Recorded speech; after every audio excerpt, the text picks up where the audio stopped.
दोस्तों नमस्कार आप सभी को। देखिए, इन्वेंट्री मैनेजमेंट पर ये तीसरा वीडियो है जिसमें हम इन्वेंट्री मैनेजमेंट से रिलेटेड कुछ टेक्निक्स जैसे कि ABC always better control, VED analysis, vital essential desirable जिसे बोलते हैं, FNST, JIT, input output ratio, इन सब के बारे में हम पढ़ेंगे। इससे पहले 2 वीडियो हम पोस्ट कर चुके हैं इसी सेम टॉपिक पर, इन्वेंट्री मैनेजमेंट पर, जिसमें जो पहला वीडियो था उसमें हमने डिफरेंट इन्वेंट्री लेवल्स को डिटरमाइन करना सीखा था, लाइक रीऑर्डर लेवल और मैक्सिमम लेवल, मिनिमम लेवल, वो किस तरह से डिटरमाइन किए जाते हैं। और जबकि जो दूसरा वीडियो था उसमें हमने डिटेल में इकोनॉमिक ऑर्डर क्वांटिटी, उसे हम डिटेल में हमने समझा था, EOQ मॉडल किस तरह से ड्राइव किया जाता है और उसके जो कुछ न्यूमेरिकल एग्जांपल्स हैं डिफरेंट टाइप्स के, वो भी हमने इसमें इंक्लूड किए थे। तो आइए आज शुरू करते हैं। इसकी जो रिमेनिंग जो टेक्निक्स हैं उन सब टेक्निक्स को आज हम इस वीडियो में कवर करने की कोशिश करेंगे। ठीक है, सो स्टार्ट करते हैं। देखिए, सबसे पहली जो टेक्निक्स इन्वेंट्री मैनेजमेंट पर हम इसमें शामिल कर रहे हैं that is called ABC analysis. ABC से बनता है ऑलवेज बेटर कंट्रोल। ठीक है, ऑलवेज बेटर कंट्रोल का मतलब ये है कि जो इन्वेंट्री जितनी कीमती है, जितनी ज़्यादा वैल्यूबल है, उस पर उतना ही ज़्यादा ध्यान दीजिए। ठीक है, सभी तरह की इन्वेंट्री आइटम्स एक जैसी वैल्यू वाले नहीं होती, इसलिए आप सभी पर एक जैसा ध्यान नहीं रख सकते। इसलिए आपको चाहिए कि आप उसका क्लासिफिकेशन कर लें और जो इन्वेंट्री ज़्यादा वैल्यूबल है उस पर ज़्यादा फोकस किया जाए और जो कम वैल्यू वाली है उस पर थोड़ा सा कम फोकस करके काम चलाया जा सकता है। ठीक है, इसी को ही हम ऑलवेज बेटर कंट्रोल बोलते हैं। ठीक है ना। तो ये टेक्निक्स किस तरह से काम करती है, इसको समझने के लिए मैं आपको एक एग्जांपल देता हूँ, बिल्कुल प्रैक्टिकल सा एग्जांपल अगर हम लें। मान लीजिए कि आपको अपने एक अलग से सेपरेट रूम बनाना है, स्टडी रूम बनवाना है। ठीक है, आप स्टडी रूम आपको बनवाने के लिए बिल्डिंग मेटेरियल चाहिएगा। अब आप बिल्डिंग मेटेरियल मंगवाएंगे। अब देखिए, सोचिए उसमें क्या क्या मेटेरियल हो सकता है। कुछ एक कॉमन की मैं बात करता हूँ। मान लीजिए आपने क्रैशर मंगवाया, क्रैशर या बजरी जो भी आप यूज़ कर रहे हैं। ठीक है, इसी तरह से सीमेंट शायद आप यूज़ करेंगे, ईंटों का शायद आप प्रयोग करेंगे। ठीक है, इसके अलावा उस रूम्स में फिटिंग के लिए इलेक्ट्रॉनिक आइटम्स होंगी, स्विच होंगे। ठीक है, बल्ब वगैरह हो सकता है आप इनको बाद में भी लेकर आएँ। ठीक है, या टाइल्स वगैरह होंगी जो फर्श पर आपको फिट करवानी है। तो ये सब बिल्डिंग मेटेरियल आप जो है उसको खरीदेंगे। अब ज़रा सोचने वाली बात है कि जो क्रैशर होगा उसे आप कहाँ डलवाएंगे।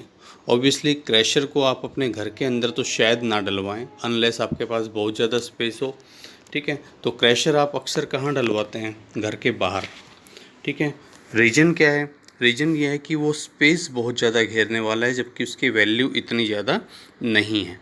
कॉस्टली शायद वो इतना अधिक नहीं है, लेकिन उसका जो कह लीजिए कि स्पेस जो ऑक्यूपाइंग कैपेसिटी है वो बहुत अधिक है। वहीं अगर हम इसी एग्जांपल में आपसे पूछें भाई सीमेंट कहाँ रखवाओगे, तो ऑब्वियसली सीमेंट को आप ऐसा नहीं है कि आप उसको बाहर ही रखवा कर छोड़ देंगे। ठीक है, क्योंकि बाहर वो भीग सकता है, भीगते ही ख़राब हो जाएगा।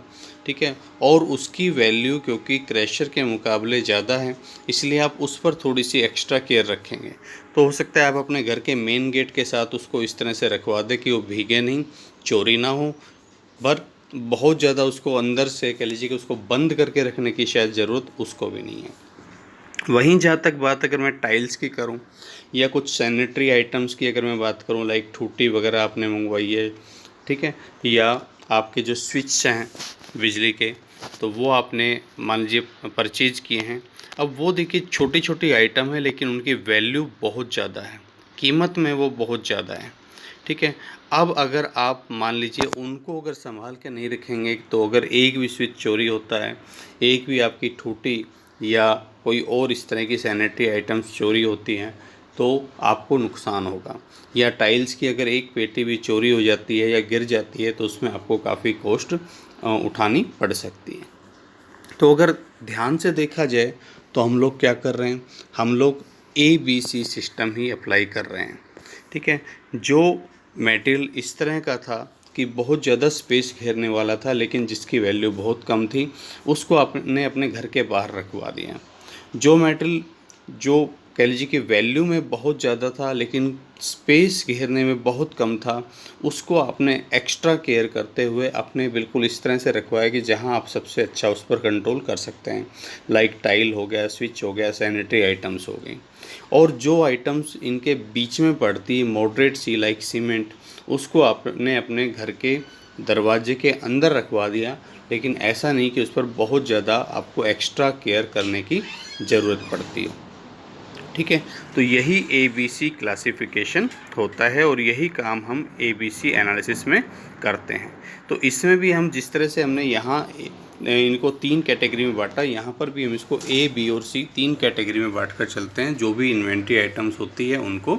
और A कैटेगरी में वो आइटम्स रखी जाती है जो सबसे ज़्यादा वैल्यूबल है लेकिन स्पेस बहुत कम घेरती है, जबकि C कैटेगरी में उस आइटम्स को रखा जाता है जो स्पेस बहुत ज़्यादा घेरती है लेकिन वैल्यू में बहुत कम हो।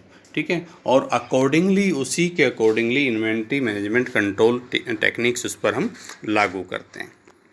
ठीक है, तो आइए देखिए ज़रा इसको पढ़ें, जैसे कि मैंने लिखा भी है कि ऑलवेज बेटर कंट्रोल। तो inventory control according to value, उसके मूल्य के आधार पर इन्वेंट्री कंट्रोल करना, जिसमें हम क्या करते हैं, जैसे कि अभी हमने बताया कि total quantity of material is categorize into 3 categories. ठीक है, और इसमें क्या करते हैं, on the basis of their price and quantity, कि उनका मूल्य कितना है, उनकी वैल्यू कितनी है, वो किस प्राइस पर मिल रहे हैं, और दूसरा उसकी क्वांटिटी कितनी है, कितना स्पेस ऑक्यूपाई कर रही है, उस बेस पर उनको 3 कैटेगरी में बांटते हैं। और उसी के हिसाब से इम्पोर्टेंस देते हुए हम उस पर कंट्रोल टेक्निक्स यूज करते हैं कि कौन से मेटल पर कौन सी इन्वेंट्री कंट्रोल टेक्निक्स कामयाब रहेगी। अब ज़रा आप एक बार सोच कर देखिए, क्रैशर पर आप किस तरह का कंट्रोल करेंगे। क्रैशर जो है आप थोड़ी सी निगरानी रखेंगे कि भाई जो है पशु आकर उसको बिखेरे नहीं। ठीक है, थोड़ा बहुत आप उस पर ध्यान रखेंगे, लेकिन ऐसा नहीं हो सकता कि आप 24 आवर्स उसकी रखवाली करते रहें, ये आपके लिए पॉसिबल नहीं होगा। और अगर आप ऐसा करेंगे तो उसकी रखवाली के चक्कर में हो सकता है कि जो दूसरी जो कीमती आइटम्स है वो चोरी हो जाए, उस पर से आपका ध्यान हट जाए। ठीक है, तो उस पर एक थोड़ा सा एक नॉर्मल सा जो आप कंट्रोल रखना चाहेंगे।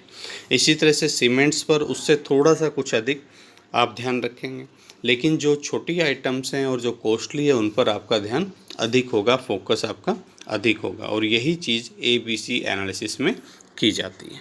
ठीक है, इसको आगे समझते हैं। ये जो चीज़ हमने आपको बताई उसी चीज़ को मैंने यहाँ स्लाइड में भी मेंशन किया है। तो देखिए A कैटेगरी में कौन सा मेटल आता है। ठीक है, this category include such a metal, ठीक है, वेयर जो लार्जेस्ट कैपिटल इन्वेस्टमेंट होता है लेकिन जो स्पेस है वो बहुत कम घेरती है। सिंपली अगर मैं बोलूँ तो largest investment and smallest quantity. जबकि C कैटेगरी को अगर हम लें तो स्मॉलेस्ट इन्वेस्टमेंट लेकिन लार्जेस्ट क्वांटिटी, स्पेस बहुत ज़्यादा है लेकिन जो उसका में जो इन्वेस्टमेंट है उसकी जो वैल्यू है वो बहुत कम है।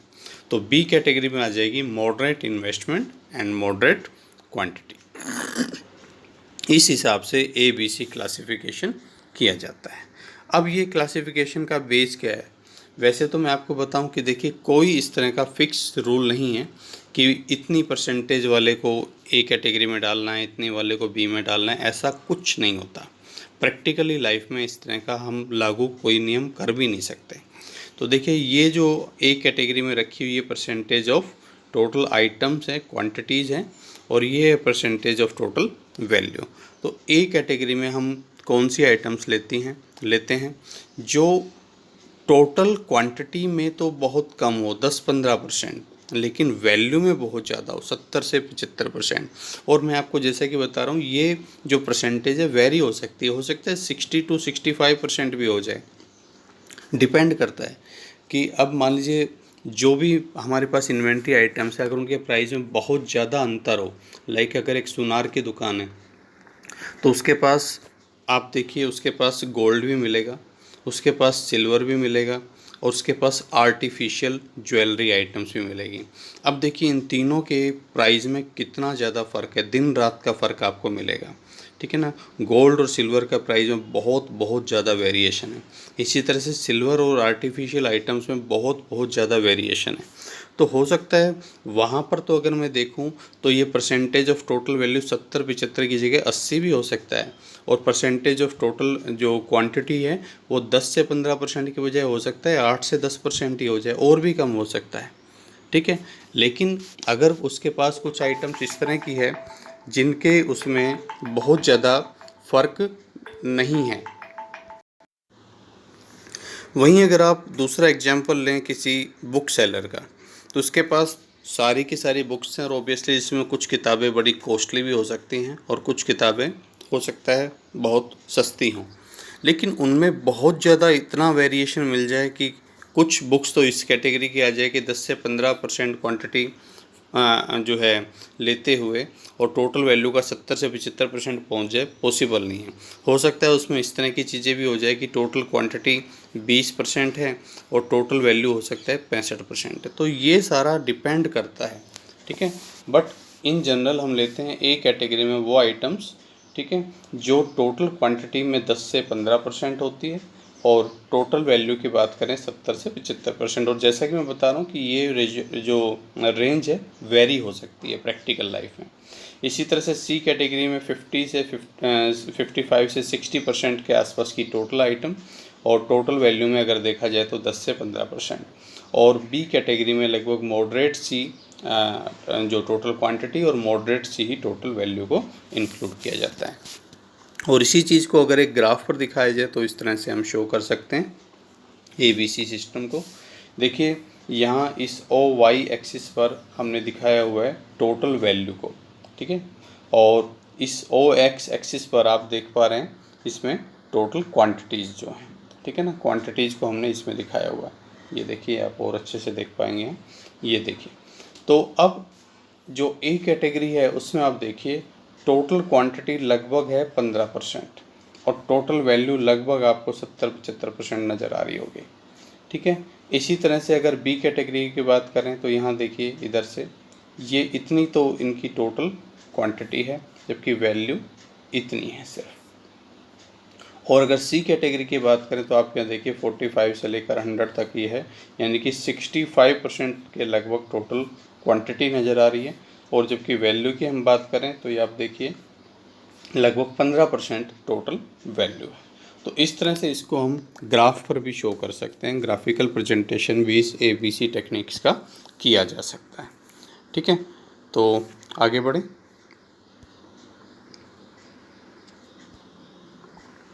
देखिए इसके बाद जो है इसका एक एग्जाम्पल से और समझना चाहेंगे हम, इसको एक एग्जाम्पल से हम और समझना चाहेंगे। एग्जाम्पल और ले लेते हैं इसका, एक मिनट ये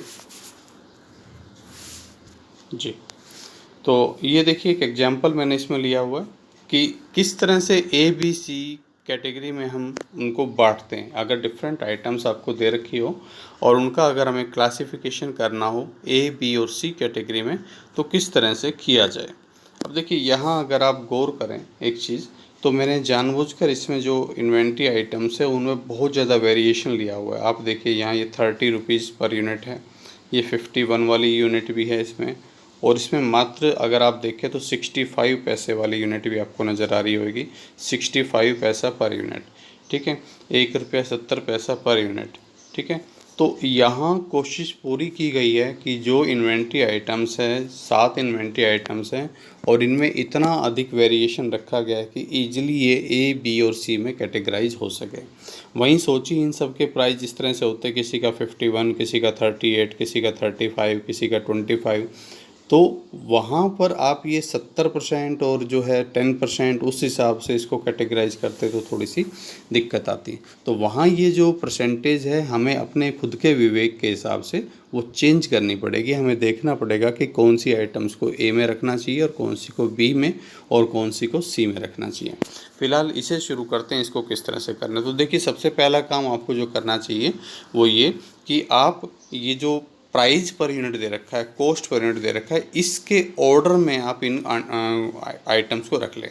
लाइक G आइटम है, ये 51.2 पर यूनिट है, ठीक है, तो इसको सबसे ऊपर रखें। फिर उसके बाद C आइटम्स हैं, जो 30.4 पर यूनिट के हिसाब से मिल रही है, तो इसको दूसरे नंबर पर रखें। इसी तरह से जो ई आइटम है जो ओनली 65 पैसा पर यूनिट है, उसको सबसे लास्ट में रखें। तो इस तरह से आप इनको पहले इनकी जो प्राइस पर यूनिट है उसके डिसेंडिंग ऑर्डर में रखते हैं, जैसा कि यहाँ रखा हुआ है, आप यहाँ देख पा रहे हैं। ठीक है, ये देखिए इस टेबल में, तो जी आइटम सबसे पहले और ई आइटम सबसे लास्ट में। ठीक है, ये आपको इनकी यूनिट्स जो उसमें दे रखी थी मैंने वही एज इट इज़ लिखी है। ये इनका जो प्राइस पर यूनिट है, इनसे आप इनको मल्टीप्लाई करेंगे तो टोटल वैल्यू आपके पास आ गई। फिर अगला काम हमें क्या करना है, क्योंकि हमें परसेंटेज ऑफ टोटल वैल्यू और परसेंटेज ऑफ टोटल क्वांटिटी चाहिए, तो हमने क्या किया कि जो टोटल आइटम्स है इनका हमने टोटल कर लिया, और इसी तरह से जो टोटल इन्वेंट्री वैल्यूज़ है इनको भी हमने टोटल निकाल लिया। ठीक है, 4 लाख हमने फाइंड आउट कर लिया। अब आप देखिए कि हमें फाइंड आउट करना है कि जो इन्वेंट्री आइटम्स है वो वैल्यू का कितना परसेंट है। ठीक है, तो वो आप किस तरह से निकालेंगे। देखिए टोटल 4 लाख रुपीज़ है, इसमें जी आइटम्स की वैल्यू है 1,28,000, तो इसका परसेंटेज कितना हो गया, 1,28,000 divide by 4 lakh multiplied by 100, तो ये 32% आता है। इसी तरह से जो सी आइटम्स हैं उसकी अगर आप बात करें तो उसको आप देखें 1,52,000 रुपीज़ की आइटम्स टोटल है, जबकि 4 लाख, तो अगर आप परसेंटेज निकालें 1,52,000 divide by 4 lakh multiplied by 100, तो ये 38% आता है। ठीक है, तो इस तरह से आप सारी जो वैल्यूज़ हैं, सारी जो इन्वेंट्री आइटम्स हैं उनको वैल्यूज़ का परसेंटेज फाइंड आउट कर लीजिए। और यही काम आपको करना है यूनिट्स के केस में भी। टोटल यूनिट्स है 50,000। अब इसमें देखिए जी 2500 है, तो 2500 50,000 का कितना परसेंट हो गया, 5%। 5,000 जो है 50,000 का कितना परसेंट हो गया, 10%। तो इस तरह से आप इनको कैटेगराइज कर लें, और अब फिर आप ऊपर से आप देखते हुए चलें खुद अपने विवेक के हिसाब से। तो यहाँ तो इस क्वेश्चन में तो आपको साफ साफ नज़र ही आ रहा है कि जी और सी आइटम्स, ये देखिए इन दोनों की अगर टोटल वैल्यू को अगर मैं इकट्ठा करूं तो ये 70% बैठती है, जबकि इनकी टोटल क्वांटिटी को इकट्ठा करूं तो मात्र ये जो है 15% बैठती है। ठीक है, तो यानी कि ये ए कैटेगरी में डालने लायक होगी। इसी तरह से अगर आप यहाँ देखें नीचे बी, डी और ई तीनों को अगर मैं मिलाकर लेता हूँ तो भी टोटल वैल्यू का मात्र 10% बैठती है, और जबकि टोटल क्वांटिटी ये स्पेस बहुत ज़्यादा घेरने वाली है 55%। तो ये होगी कैटेगरी सी में, ये कैटेगरी ए में, ये जो बीच में रहेगी ये कैटेगरी बी की आइटम्स रहेगी। तो इस तरह से हमने ए बी सी क्लासिफिकेशन कर दिया। आप देखें कैटेगरी ए में जो जी और सी टोटल वैल्यू का जो 70% और टोटल क्वांटिटी का 15%। जो कैटेगरी बी में हमने शामिल किया ए और एफ को, टोटल वैल्यू का 20%, क्वांटिटी का 30%, और इसी तरह से सी कैटेगरी में बी, डी और ई को हमने शामिल किया। ठीक है, जो कि टोटल वैल्यू का 10% है, टोटल क्वांटिटी का 55%। तो इस तरह से आप जो भी कोई क्वेश्चन आपको दे रखा हो कि ए बी सी क्लासिफिकेशन करना है, तो उसको आप उसी पैटर्न पर आप जो है इसको क्लासीफाई कर सकते हैं। ठीक है, तो ये techniques A B C classification हो गई। अब देखिए जो आगे जो हमने इसमें लिया है इन्वेंट्री सिस्टम, बेशक इसको एक अलग से इन्वेंट्री टेक्निक्स के रूप में पढ़ा जाता है, लेकिन वैसे पूरी तरह से ए बी सी सिस्टम के साथ जुड़ा हुआ, इसलिए हमने इसको इन्वेंट्री सिस्टम के साथ ही इंक्लूड किया है। ठीक है, अब इन्वेंट्री सिस्टम का मतलब क्या होता है कि हम इन्वेंट्री पर कंट्रोल किस तरह से करें। तो देखिए बेसिकली दो तरह के इन्वेंट्री सिस्टम लागू किए जाते हैं, एक होता है पीरियोडिक इन्वेंट्री सिस्टम और एक होता है perpetual inventory system. Periodic inventory system क्या होता है कि एक निश्चित टाइम के बाद आप जाकर देखेंगे कि आपकी कितनी क्वांटिटीज़ बची हुई है मेटल की, यानी कि आपके पास पहले से कितनी थी। मान लो आपके पास 10,000 यूनिट पहले से थी और आपने ड्यूरिंग द ईयर मान लीजिए 80,000 यूनिट्स परचेज करी। ठीक है, तो टोटल कितनी होगी आपके पास 90,000। अब जो प्रोडक्शन प्रोसेस पूरी होने के बाद जब मैं स्टॉक टेकिंग कर रहा हूँ तो मुझे पता चलता है कि 15,000 यूनिट मेरे पास अभी भी बची हुई है। इसका मतलब मैंने कितनी यूज़ की होगी, 90,000 में से 15,000 लेस कर दो भाई, 75,000 यूनिट्स मैंने यूज कर लिए।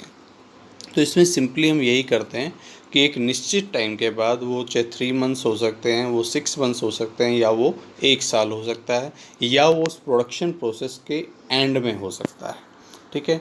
तो वहाँ पर जाकर हम मेटल कंज्यूम किस तरह से निकालते हैं कि ओपनिंग स्टॉक ऑफ मेटल, उसमें परचेज जोड़ दो और क्लोजिंग स्टॉक घटा दो, ठीक है। तो एक निश्चित समय के बाद हम फिर देखते हैं कि हमारे पास क्लोजिंग स्टॉक कितना बच रहा है, और ये क्लोजिंग स्टॉक किस तरह से आएगा, हम उसकी फिजिकल स्टॉक टेकिंग करते हैं। मान लीजिए आप जैसे 6 महीने के बाद आपने कहा कि चलो भी आज देखते हैं कि 6 महीने पहले हमारे पास स्टॉक कितना था, ओपनिंग स्टॉक कितना था। अब 6 महीने के बाद आज हमारे पास स्टॉक कितना है, तो आप उसकी फ़िज़िकल काउंटिंग करते हैं कि हमारे पास कितना स्टॉक है, आप सारे की काउंटिंग करते हैं, और उसके बाद फिर आपको पता चलता है कि हमारे पास 15,000 यूनिट्स अभी बची हुई है। तो आप फिजिकल स्टॉक टेकिंग करते हैं और उसके बाद ओपनिंग स्टॉक में परचेज जोड़ते हैं और क्लोजिंग स्टॉक को लेस कर देते हैं। तो जो वैल्यू आती है वो मेटल कंज्यूम, ठीक है, उस पूरे को मेटल कंज्यूम मान लेते हैं, यानी कि इतना मेटल हमने कंज्यूम किया। जैसे कि अभी अपने एग्जांपल में 75,000 यूनिट्स आ रही थी। लेकिन इसका नुकसान क्या है? इसका नुकसान ये है कि इसमें जो भी आपके पास ओपनिंग था, परचेज जोड़ा और जो क्लोजिंग था वो घटा दिया, तो बाकी जो भी कुछ आया वो सारा आपने कंज्यूम मान लिया। लेकिन ज़रूर नहीं कि वो सारा का सारा कंज्यूम हुआ हो सकता है उसमें से कुछ मेटल चोरी हो गया हो सकता है कुछ मेटल वेस्ट हो गया हो सकता है कुछ मेटल आपने किसी और दूसरी जगह पर ट्रांसफ़र कर दिया हो, लेकिन उस सब का कोई रिकॉर्ड आपको यहाँ नहीं मिल पाएगा, ठीक है। तो आप किसी भी तरह का फ्रॉड नहीं रोक सकते। ये जो इन्वेंट्री कंट्रोल की टेक्निक्स है बड़ी ढीली, बड़ी लूज कंट्रोल टेक्निक्स मानी जाती है। तो सी कैटेगरी वाले मेटल के लिए तो ये टेक्निक्स आप यूज कर सकते हैं। जैसे कि हमने अभी क्रैशर का एग्जांपल लिया था। अब क्रैशर जो आपने डलवाया वो सारा का सारा बिल्डिंग में यूज होगा, पॉसिबल नहीं है। हो सकता है बारिश आ गई, कुछ मेटल बह जाएगा, तेज़ हवा चल के उसमें कुछ उड़ जाएगा, या कोई पशु आ जाए, हो सकता है कि वो भी उसको बिखेर कर थोड़ा सा उसको वेस्ट कर दे। तो ये सभी वेस्टेज जो हैं आप लेकिन उनको शामिल नहीं करते, आप उनको काउंट नहीं करते। आप बस ये कहते कि कुल मिलाकर भाई हमने इतने रुपए का क्रैशर इस बिल्डिंग में कंज्यूम कर लिया, आप सीधा उसको कंजम्पशन में डाल देते हैं, ठीक है। तो आपको जो अदर इन्फॉर्मेशंस हैं उनके बारे में आपको कोई भी सूचना नहीं मिल पाती है, ठीक है। वहीं जो परपेचुअल इन्वेंट्री सिस्टम है, जैसे कि नाम से स्पष्ट है कि इसमें कंटिन्यूस स्टॉक अपडेट चलता रहता है। कंटिन्यूस स्टॉक अपडेट का मतलब क्या हो गया कि मान लीजिए जैसे कि कोई अलमीरा है जिसमें वो सामान रखा हुआ है, अब जैसे ही इन्वेंट्री आइटम्स उसमें इंक्लूड की जाएगी तो आप उसे ऐड कर देंगे, ठीक है। कोई नया माल आएगा तो आप उसकी आइटम्स में ऐड कर देंगे, और आप कोई इन्वेंट्री इशू करेंगे तो उसमें से लेस कर देंगे। मान लीजिए आज आपके पास आपका जो है कार्ड ये बता रहा है कि आपके पास 900 यूनिट है। अब आपने 100 यूनिट कहीं पर इशू करी तो तुरंत 100 उसमें से घटकर आज ही स्टॉक बता देगा 800। फिर मान लीजिए कुछ टाइम बाद 150 यूनिट्स नई परचेज हो रही है तो आप इसमें जोड़ देंगे, आज आपके पास स्टॉक हो गया 950।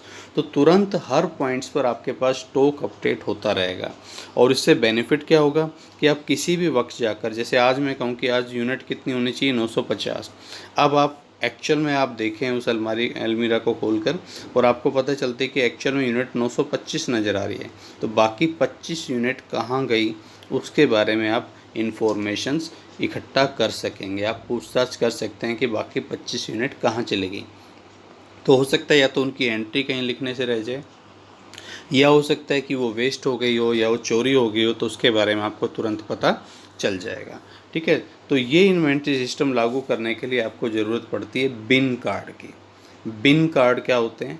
बिन कार्ड होते हैं कि एक तरह से इन्वेंट्री आइटम्स का फिजिकली लेखा जोखा रखने वाले कार्ड, ठीक है। इसमें हम क्या करते हैं, डेट होती है, ठीक है, और जैसे ही इन्वेंट्री आइटम्स आती है, ठीक है, उसमें ऐड कर दी जाती है। जैसे अभी मैंने आपको एग्जांपल दिया था, मान लीजिए 10, ठीक है, 5/2020 को आपके पास इन्वेंट्री आइटम्स सपोज कीजिए 2000 है। अब कोई नई इन्वेंट्री आइटम्स आएगी तो उसमें ऐड हो जाएगी यहीं पर ही, और अगर कोई इशू होगी तो उसमें से लेस हो जाएगी, ठीक है। तो ये बिन कार्ड होते हैं। इसी तरह से स्टोर लेजर यूज की जाती है। स्टोर लेजर, बिन कार्ड और स्टोर लेजर में फ़र्क सिर्फ इतना ही है कि बिन कार्ड जो होता है उसमें सिर्फ हम लिखते हैं सिर्फ क्वांटिटी को, जबकि स्टोर लेजर जो होता है उसमें क्वांटिटी के साथ साथ वैल्यू है उसको भी लिखा जाता है कि कौन सी आइटम किस रेट में आ रही है, ठीक है। तो अब इस तरह का इन्वेंट्री सिस्टम अगर आपको लागू करना है तो ऑब्वियसली उसके लिए आपको क्लरिकल वर्क ज़्यादा करना पड़ेगा, ठीक है। आपको जो है उस पर कंटिन्यू निगरानी रखनी पड़ेगी, तो इसलिए ये थोड़ा सा कॉस्टली भी होगा। तो ये कहाँ लागू किया जाना चाहिए, इसको आप लागू कर सकते हैं इन्वेंट्री आइटम्स जो ए और बी कैटेगरी वाली आइटम्स हैं उस पर आप परपेचुअल इन्वेंट्री सिस्टम लागू कर सकते हैं, जबकि सी कैटेगरी वाली आइटम्स पर आप पीरियोडिक इन्वेंट्री सिस्टम लागू कर सकते हैं, ठीक है। तो इस तरह से ये ABC सिस्टम काम करता है और ये इसकी खूबी है। लेकिन इसकी जो क्रिटिसिज्म है वो इस बेस पर किया जाता है ABC सिस्टम का कि इसमें हम सिर्फ़ और सिर्फ उसकी वैल्यू को देखते हैं, उसकी उपयोगिता को नहीं देखते, यूटिलिटी को नहीं देखते। कई बार कोई इन्वेंट्री आइटम्स ऐसी होती है कि जो वैल्यू में तो बहुत कम होती है, प्राइस तो उसका बहुत कम होता है, लेकिन प्रोडक्शन प्रोसेस में बहुत ज़्यादा यूजफुल होती है कि उसके बिना हो सकता है प्रोडक्शन प्रोसेस काम ही ना करे, रुक जाए पूरी तरह से, ठीक है। तो उस पर हम प्रॉपर ध्यान नहीं दे पाते और उस वजह से कई बार क्या होता है कि वो inventory items out of stock चली जाती है, क्योंकि इस पर कंट्रोल सिस्टम ढीला हो जाता है, तो वो inventory item out of stock जा सकती है और उसकी वजह से जो है आपको नुकसान उठाना पड़ सकता है, आपकी प्रोडक्शन प्रोसेस रुक सकती है। ख़ास तौर पर जो आइटम सीजनेबल हो, जो किसी एक पर्टिकुलर सीजन में ही अवेलेबल हो, ठीक है। तो मान लीजिए कोई अचार फैक्ट्री है, ठीक है, वो अचार बनाती है, तो कोई ऐसी आइटम जिसका उसे अचार तैयार करना है और वो पर्टिकुलर किसी एक विशेष सीजन में आती हो और उस टाइम आपने उसको ख़रीदा, लेकिन क्योंकि ABC सिस्टम आप लागू कर रहे थे तो उस वजह से वो सस्ती होने के कारण C कैटेगरी में आ गई और आपने प्रॉपर उस पर अटेंशन नहीं दिया, प्रॉपर आपने उस पर ध्यान नहीं दिया और उस वजह से वो आइटम सड़ गई या ख़राब हो गई या और किसी ढंग से वेस्ट हो गई, तो अब आप सोच सकते हैं कि उसको कितना नुकसान इसका उठाना पड़ सकता है। इसलिए सिर्फ वैल्यू को नहीं देखना चाहिए, वैल्यू के साथ साथ उसकी यूटिलिटी, उसकी इम्पोर्टेंस पर भी ध्यान देना चाहिए, ठीक है। तो इसी इम्पोर्टेंस से रिलेटेड ही दूसरी टेक्निक्स है, वो कहलाती है वैड एनालिसिस, ठीक है। वैड, वी से वाइटल, ई से एसेंशियल, डी से डिजायरेबल, ठीक है। तो वैड और ABC में प्रमुख अंतर क्या है, पहले हम वो समझ लें। वैड एनालिसिस और ABC एनालिसिस, ठीक है, इन दोनों के अंतर को समझते हैं। पहली बात तो देखिए कौन सी चीज़ कहाँ अप्लीकेबल है। जो ABC सिस्टम जहाँ आप जनरल इन्वेंट्री पर, स्टॉक पर लागू कर रहे थे, वहीं वैड एनालिसिस ज़्यादा अच्छी एप्लीकेबल होती है स्टोर्स एंड स्पेयर पार्ट्स पर, ठीक है। दूसरा इसमें जो अंतर है कि ABC सिस्टम में हम क्लासिफिकेशन कर रहे थे अकॉर्डिंग टू वैल्यू और यहाँ वैड में होगा अकॉर्डिंग टू यूटिलिटी, उसकी उपयोगिता के आधार पर, ठीक है। इस बेस पर हम इनमें क्लासिफिकेशन करते हैं कि कौन सी चीज़ हमारे लिए कितनी अधिक इम्पोर्टेंस रखती है, ठीक है। तो उस बेस पर हम क्लासिफिकेशन करते हैं वाइटल, एसेंशियल और डिजायरेबल, ठीक है।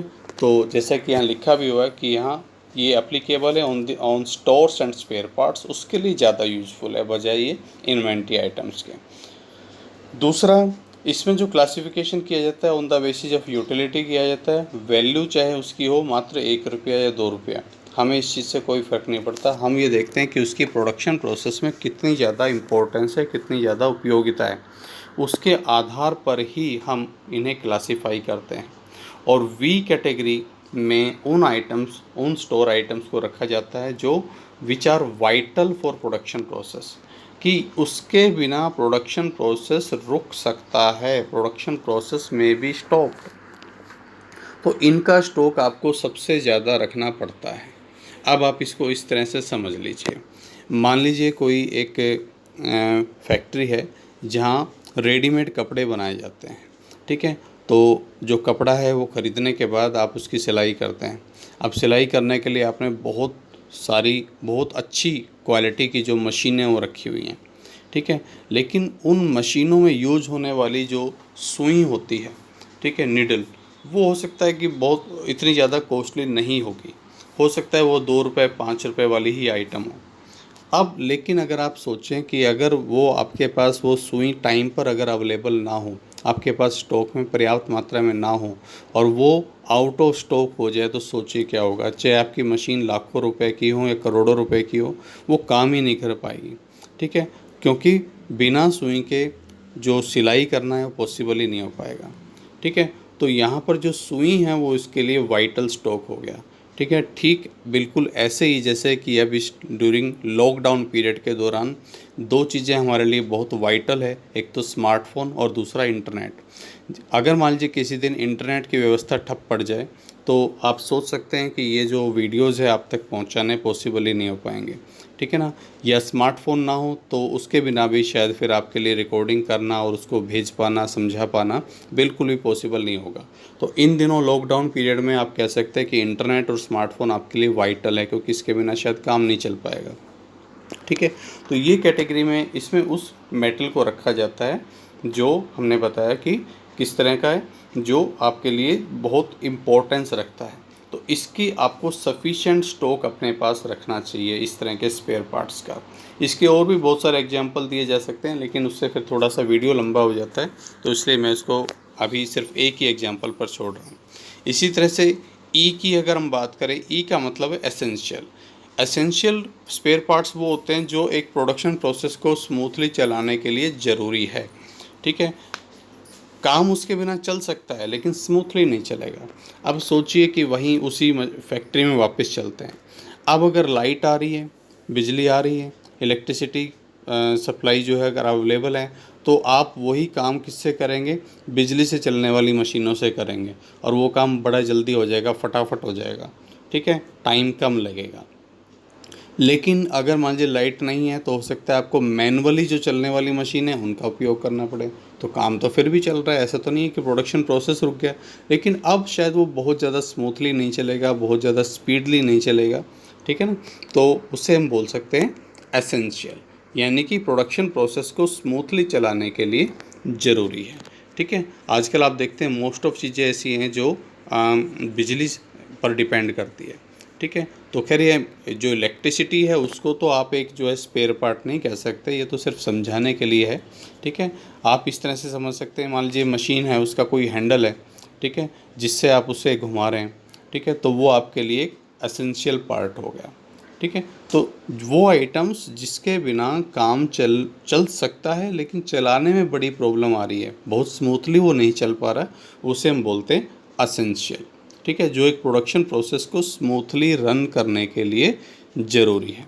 ठीक है, उसे हम एसेंशियल पार्ट बोलते हैं। जैसे कि मशीन का तेल आप कह सकते हैं कि मशीन को चलाना है, अब वो मान लीजिए मशीन आवाज़ कर रही है, ठीक है, उसमें जो है घर्षण ज़्यादा महसूस हो रहा है, तो आप उसमें तेल डालें तो थोड़ा सा स्मूथली चलना शुरू हो जाएगी। इसी तरह से तीसरी कैटेगरी होती है डिजायरेबल। डिजायरेबल का मतलब क्या है? डिजायरेबल का मतलब आप इस तरह से समझ लीजिए कि मान लीजिए उसी फैक्ट्री में अगर एक बहुत अच्छा एनवायरनमेंट क्रिएट कर दिया जाए, वहाँ मान लीजिए वहाँ एयर कंडीशनर लगा दिए जाए, तो हो सकता है आपकी प्रोडक्शन प्रोसेस और अच्छी हो जाए गर्मियों के टाइम में। ठीक है ना, क्योंकि अब आपको जो है कि ज़्यादा अच्छा एनवायरनमेंट मिलेगा, थकावट आपको कम मिलेगी।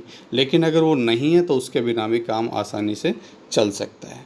तो डिजायरेबल का मतलब कि वो आइटम्स जो प्रोडक्शन प्रोसेस को एनहेंस करती है, उसको बढ़ाती है, लेकिन उसके बिना प्रोडक्शन प्रोसेस चल सकती है। ठीक है, उसमें कोई समस्या नहीं होती, तो उस तरह के स्पेयर पार्ट्स इस कैटेगरी में रखे जाते हैं। सो वी फॉर वाइटल, ठीक है, E for essential and D for desirable. तो इसका स्टॉक सबसे ज़्यादा रखना चाहिए, सफिशेंटली आपके पास हर वक्त अवेलेबल रहना ही चाहिए। ठीक है, एसेंशियल दूसरी कैटेगरी में आता है, और डिजायरेबल डिपेंड करता है आपके पास रिसोर्सेज हैं तो आप उसको रख लीजिए उसके स्टॉक को, और नहीं तो उसके बिना भी काम चल सकता है।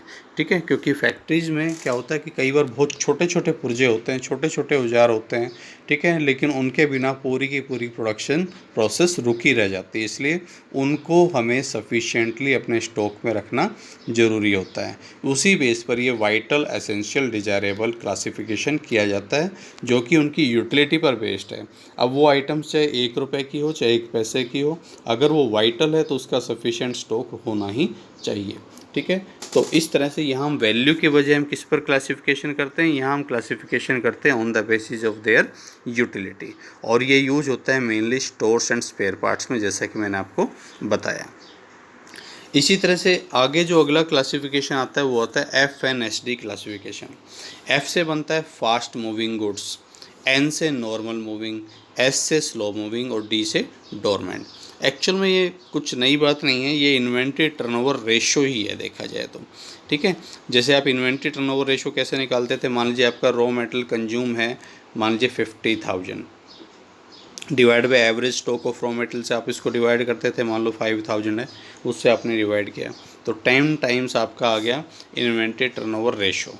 फिर आप एवरेज एज ऑफ इन्वेंट्री कैसे निकालते थे, मान लो डेज में निकालनी है तो 365 divide by inventory turnover ratio, तो 36.5 आ गई। इसका मतलब क्या है कि आज आपका ख़रीदा हुआ metal on an average 36.5 days, लगभग एक महीने के बाद जाकर आपका यूज होता है, यूज में आता है।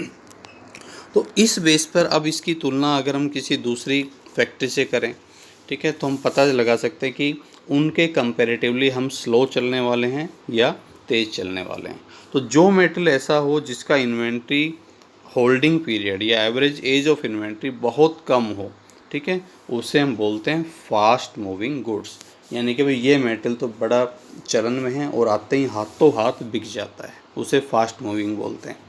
एन से नॉर्मल मूविंग, कि नॉर्मली ठीक है, जब हम खरीदते हैं 2-1 महीने के अंदर ये माल आराम से निकल जाता है या उस सीज़न के अंदर निकल जाता है, एटलीस्ट जिस सीज़न का माल है उस सीज़न में भी निकल जाता है। जैसे आप देखते हैं कि किसी एक पर्टिकुलर सीज़न में भी कुछ आइटम्स का तो इतना फैशन होता है कि जैसे ही वो आती है तुरंत हाथों हाथ बिक जाती है, बड़ी डिमांड रहती है।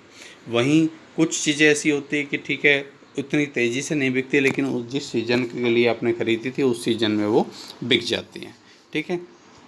एस से स्लो मूविंग, यानी कि थोड़ा सा स्लो चलती है। हो सकता है कि पहले सीज़न की खरीदी हुई आइटम्स भी कुछ हद तक बच रही है और उसको अगले सीज़न में जाकर बेचना पड़े, ठीक है ना, तो वो स्लो मूविंग, ठीक है। लाइक जैसे देखिए वूलन क्लोथ जब आते हैं तो उसमें कुछ तो ऐसे होते हैं, कुछ ब्रांड ऐसे होते हैं हाथों हाथ बिक जाते हैं, कुछ ऐसे होते हैं जो उस सीज़न में जैसे तैसे करके पूरे हो जाते हैं, और कुछ ऐसे होते हैं जो उस सीज़न में नहीं बिक पाते, उनका स्टॉक फिर भी रह जाता है, तो अगले सीज़न की शुरुआत में दूसरा जो अगला स्टॉक आएगा तो उसके साथ उसको धीरे धीरे निकालने की कोशिश की जाती है। और एक होता है डी डोरमेंट। डोरमेंट को आप कह सकते हैं कि एक तरह से आउट ऑफ फैशन, भैया इसका तो फैशन ही जा चुका है, यानी कि ये मेटल अब शायद नहीं बिकेगा, नॉर्मल सर्कमस्टांसिस में नहीं बिकेगा, इसको तो इकट्ठा आपको एक साथ जो है लंप सम बेचना पड़ेगा, जितनी जो वैल्यू मिल जाए उतनी ठीक है। यानी कि ये मेटल बहुत टाइम से बिक ही नहीं रहा है, ठीक है, उसे हम बोलते हैं डेड स्टॉक या डोरमेंट स्टॉक, जो चलन में नहीं है, ठीक है। तो इस तरह से हम क्लासिफिकेशन करते हैं और इससे हमें पता चल जाता है कि टोटल जो इन्वेंट्री है उसमें कितना % फास्ट मूविंग स्टॉक का है, कितना नॉर्मल मूविंग का है, कितना स्लो मूविंग का है और कितना डोरमेंट स्टॉक है, ठीक है, ताकि हम पता लगा सके कि जो हमारा परचेज डिपार्टमेंट है वो कितना एफिशिएंटली वर्क कर रहा है, इन्वेंट्री कंट्रोल किस हद तक कितना अच्छा हो पा रहा है, उसका हम अंदाज़ा इससे लगा सकते हैं। तो इसके लिए 2 चीज़ों की ज़रूरत होती है, जैसे कि मैंने लिखा, एक तो एवरेज एज ऑफ इन्वेंट्री जिसको आप 365 डेज़, 52 वीक्स या 12 मंथ जिसमें भी आपको निकालना है उसको डिवाइड कर दो इन्वेंट्री टर्नओवर रेशो से। और इन्वेंट्री टर्नओवर रेशो कैसे निकालते हैं, मेटल कंज्यूम अगर रॉ मेटल के लिए निकाल रहे हो तो, ठीक है, या अगर आप फिनिश गुड्स के लिए निकाल रहे हो तो cost of goods sold divided by average stock of raw metal, या वहाँ हो जाएगा average stock of finished goods, और उससे आप इन्वेंट्री टर्नओवर रेशो निकाल लेंगे और इस इन्वेंट्री टर्नओवर रेशो से डिवाइड कर देंगे 365 डेज़ को, 52 वीक्स को या 12 मंथ्स को, जैसी भी सिचुएशन रहे, और उस बेस पर आप FNST क्लासिफिकेशन कर सकते हैं। इसी तरह की एक और नई टेक्निक है, मॉडर्न टेक्निक, जिसे हम JIT टेक्निक बोलते हैं, जस्ट इन टाइम टेक्निक।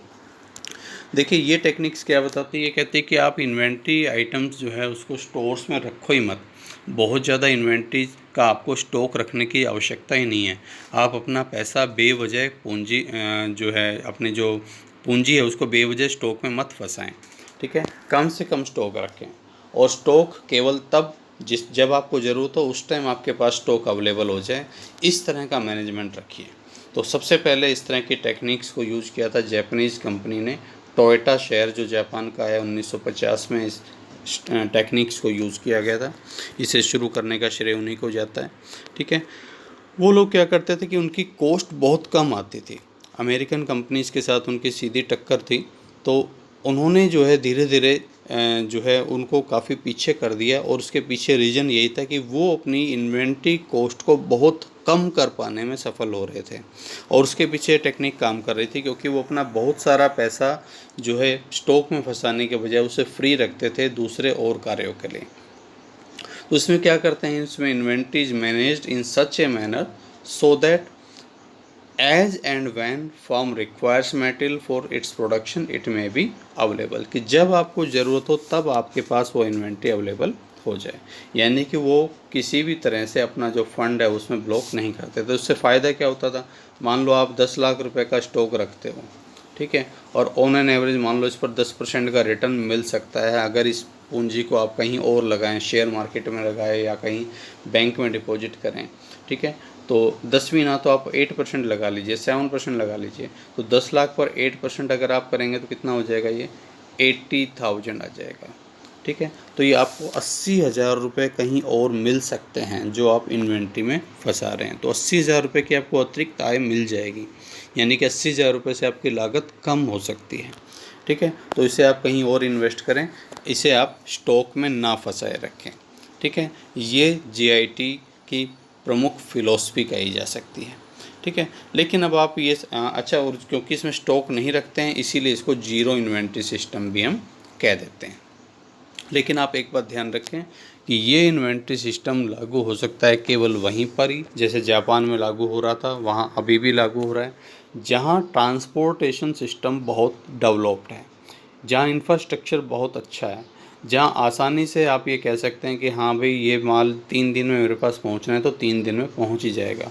जहाँ इस चीज़ को लेकर अनसर्टेनिटी हो कि 3 दिन में भी पहुँच सकता है लेकिन 10 दिन भी लग सकते हैं, तो जहाँ इतना वेरिएशन होगा वहाँ अगर आपने जीआईटी सिस्टम अडॉप्ट कर दिया तो हो सकता है अगले 7 दिन तक आप खाली बैठे रहेंगे, और जो ऑर्डर आपको मिला वो आप पूरा जब नहीं कर पा रहे हैं तो वो ऑर्डर अगली बार से आपको नहीं मिलेगा या अभी किसी और को ट्रांसफ़र कर दिया जाएगा। तो ये केवल वहीं पर लागू हो सकता है जहाँ श्योरिटी हो, और यही एक कारण है जिस वजह से जीआईटी सिस्टम इंडिया में बहुत ज़्यादा लोकप्रिय नहीं है, क्योंकि यहाँ कोई एक तरह से कह लीजिए भरोसा नहीं है कि आपका मटेरियल आज आपने ऑर्डर दिया तो कब पहुँच पाएगा, कहाँ पर वो डिले हो जाता है, कहाँ पर वो रुक जाता है, कहना मुश्किल है। इसलिए यहाँ आप जीआईटी सिस्टम को बहुत ज़्यादा सक्सेसफुली लागू नहीं कर सकते हैं। इसी तरह से अगला एक जो टेक्निक्स होती है वो होती है input output ratio. Input output ratio का मतलब इनपुट का आउटपुट के साथ रेशो। मान लो मैं कहूँ कि भाई जब मैं 10 यूनिट इनपुट की लगाता हूँ तो उसमें 8 यूनिट आउटपुट की निकल आती है, तो इनपुट आउटपुट रेशो हो गया। अगर इनपुट फॉर्म में बोलूँ तो 10/8, ठीक है, मल्टीप्लाइड बाई 100, यानी कि भाई 125%, ठीक है, 125 आएगा, हाँ जी 125% हो गया, ठीक है, कि जितना मुझे मेटल चाहिए, ठीक है, उसका जितना मुझे आउटपुट चाहिए उसका 125 गुना 125 टाइम्स मुझे उसमें इनपुट डालना चाहिए। अब एक्चुअल में कितना डाला वो आप देख सकते हैं। एक्चुअल में मान लीजिए आपको 10 यूनिट बनाने के लिए 13 यूनिट इनपुट की डालनी पड़ी तो आपको 130% इनपुट यूज़ करना पड़ा, ठीक है। तो आप कह सकते हैं आपने थोड़ा सा इनपुट ज़्यादा यूज किया, ठीक है, और इससे कहीं ना कहीं वेस्टेज नज़र आ रही है, उसको आपको कंट्रोल करना चाहिए। तो ये इनपुट फॉर्म में भी निकाल सकते हैं और आप इसको ऐसे भी निकाल सकते हैं कि आउटपुट को ऊपर रख सकते हैं न्यूमरेटर। आप कहें कि भाई इनपुट आउटपुट रेशो आप उसी ढंग से बनाएं 8/10 मल्टीप्लाइड बाई 100, यानी कि जितना आप इनपुट डालेंगे उसका 80% आपको आउटपुट मिलना ही चाहिए। ये स्टैंडर्ड रेशो हो गया इनपुट आउटपुट रेशो। अब आपने एक्चुअल में 1200 यूनिट डाली और 1000 यूनिट्स आपकी बनी, ठीक है, 1000 यूनिट्स बनी जबकि 1200 यूनिट्स आपने इसमें इन्वेस्ट करी थी, ठीक है। तो अगर अब आप इसको फाइंड आउट करें तो कितना आता है, ये आप सोल्व करेंगे जितना भी आता है मतलब। तो अगर अब ये रेशो उससे ज़्यादा बैठ रहा है, जो आपने 80% फिक्स किया था 80 के बजाय 85% बैठ रहा है, यानी कि जितना आप एक्सपेक्ट कर रहे हैं उससे ज़्यादा आपको आउटपुट मिल रहा है, ठीक है, तो ये आप इसे कह सकते हैं कि हम एफिशिएंटली वर्क कर रहे हैं। लेकिन अगर ऐसा नहीं हो रहा तो हम ये कह सकते हैं कि कहीं ना कहीं कुछ गड़बड़ है और उसे रिड्यूस करने की ज़रूरत है। ठीक है। तो दोनों फॉर्म में यूज होता है। इन फॉर्म ऑफ इनपुट भी निकाला जाता है, इनपुट की परसेंटेज के रूप में भी निकाला जा सकता है, और ये आउटपुट की परसेंटेज के रूप में निकाल सकता है। ठीक है, यानी कि इनपुट की परसेंटेज आउटपुट से या आउटपुट की परसेंटेज इनपुट से। ठीक है, जब हम इसको आउटपुट, एक मिनट, जब हम इसको output divide by input multiplied by 100 के रूप में निकालते हैं तो इसे एफिशिएंसी रेशो भी बोलते हैं। It is called efficiency ratio. ठीक है, आप इसको ऐसे समझो कि मान लीजिए मैंने कहा कि भाई आपको 4 यूनिट मिलती है जब आप 5 यूनिट का इनपुट लगाते हैं, तो 80% आपकी एफिशिएंसी होनी चाहिए। अब एक्चुअल में आपने क्या किया, एक्चुअल में आप इस तरह से समझ लीजिए कि मान लीजिए आपने 12 यूनिट्स बनाई और 15 यूनिट्स आपने लगाई थी। ठीक है, मल्टीप्लाइड बाय 100, तो ये कितना आ रहा है, ये 80% ही आ रहा है, यानी कि आपका एफिशिएंसी इसके बराबर है। ठीक है, वहीं अगर आप ऐसा पाते कि ये 15 यूनिट इन्वेस्ट करने के बाद आपको केवल 10 ही मिल रही है, 10 डिवाइड बाई 15 मल्टीप्लाइड बाई 100, अगर आप इसको अब कर रहे होते तो कितना आता, तब आप देखिए 200 डिवाइडेड बाई 3, तो यानी कि 66.67%। तो आप कहते हैं भाई हमारी एफिशिएंसी जो 80% होनी चाहिए उसकी वजह 66.67% ही रह गई है। तो output divide by input form में जब हम लेते हैं तो उसे एफिशिएंसी रेशो भी बोला जाता है। ठीक है, otherwise input divide by output form में भी इसको निकाला जा सकता है। तब हम ये देखते हैं कि कितना इनपुट लगना चाहिए था और कितना % इनपुट आपने लगाया। तो ये भी एक टेक्निक है जो इन्वेंट्री कंट्रोल के रूप में यूज की जाती है। ठीक है, एक और जो टेक्निक्स हमने इसमें शामिल की है वो है एजिंग शेड्यूल ऑफ इन्वेंट्री। ठीक है, लगभग FNSD जैसा ही है, जैसे हमने FNSD पढ़ा था इसी तरह का है। इसमें हम क्या करते हैं, इसमें हम टोटल इन्वेंट्री वैल्यूज़ जो है उसको उसकी एज, उसके टाइम्स के हिसाब से उसको क्लासीफाई कर देते हैं। जैसे वो इन्वेंट्री आइटम जो लेस देन 1 मंथ, 1 महीने से कम का स्टॉक कितना है, 20,000 रुपये का स्टॉक तो 1 महीने से कम का है। अच्छा, 3 मंथ से 1 महीने से 3 मंथ्स के बीच का स्टॉक कितना है, वो मान लीजिए लगभग 25,000 है। ठीक है, 6 महीने से ज़्यादा, 6 महीने से पहले ख़रीदा हुआ स्टॉक, 3 से 6 महीने के बीच में ख़रीदा हुआ स्टॉक, वो कितना है, मान लीजिए वो है 15,000 रुपये का। और 6 महीने से पुराना स्टॉक कितना है, ठीक है, वो मान लीजिए 40,000 रुपीज़ का है। तो अब मैं कह सकता हूँ कि टोटल मेरे पास इन्वेंट्री अगर 1,00,000 रुपये की है तो उसमें 20% आइटम 1 महीने से कम पुरानी है, 25% आइटम 3 महीने से अधिक पुरानी है, 15% आइटम 6 महीने से अधिक पुरानी है। ठीक है, और 40% आइटम्स ऐसी हैं जो 6 महीने से भी अधिक पुरानी है।